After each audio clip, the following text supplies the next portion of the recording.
Kapag naririnig natin ang salitang polusyon, kadalasan ang naiisip natin ay maruming hangin, usok mula sa sasakyan o kontaminadong tubig.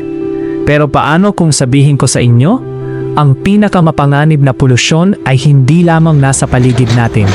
Ito ay nangyayari na mismo sa loob ng ating katawan.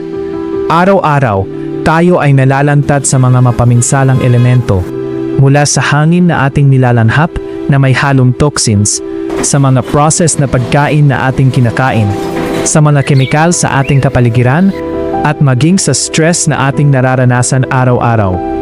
Ang lahat ng ito ay nagdudulot ng pagbuo ng tinatawag na mga siyentipiko na free radicals. Ano nga ba ang free radicals? Ang free radicals ay mga hindi matatag na molecules na sumisira sa ating malulusog na cells. Isipin ninyo sila bilang maliliit na kalaban sa loob ng ating katawan, na patuloy na naghahanap ng malulusog na cells na kanilang sisirain. Ang prosesong ito ay tinatawag na oxidative stress, at isa ito sa mga pangunahing dahilan kung bakit humihina ang ating katawan sa paglipas ng panahon. Ngayon, narito ang nakakabahalang katotohanan. Araw-araw tayong nalalantad sa free radicals, at kapag hindi ito kayang labanan ng ating katawan, unti-unti itong naiipon.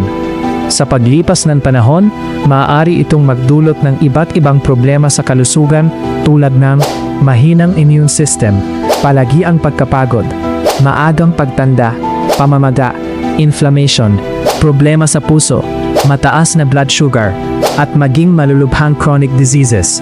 Kaya naman, maraming tao ngayon ang nakakaranas ng mga sakit kahit bata pa lamang, dahil ang pinsala ay hindi agad nakikita. Ngunit ito ay nangyayari sa loob mismo ng ating mga cells. Ang totoo, ang ating katawan ay may natural na panlaban laban sa free radicals. Ito ay tinawag na antioxidants. Ngunit dahil sa modernong pamumuhay, polusyon, at hindi tamang pagkain, madalas ay hindi ito sapat. Kaya napakahalaga na suportahan natin ang ating katawan sa cellular level. Hindi lamang sa paggamot ng sintomas, kundi sa pagprotekta at pagpapalakas ng ating mga cells mula sa loob. Dahil ang tunay na kalusugan ay hindi lamang nakikita sa panlabas, ito ay nagsisimula sa malusog na cells sa loob ng ating katawan. Kaya sa susunod na isipin mo ang polusyon, tandaan mo ito.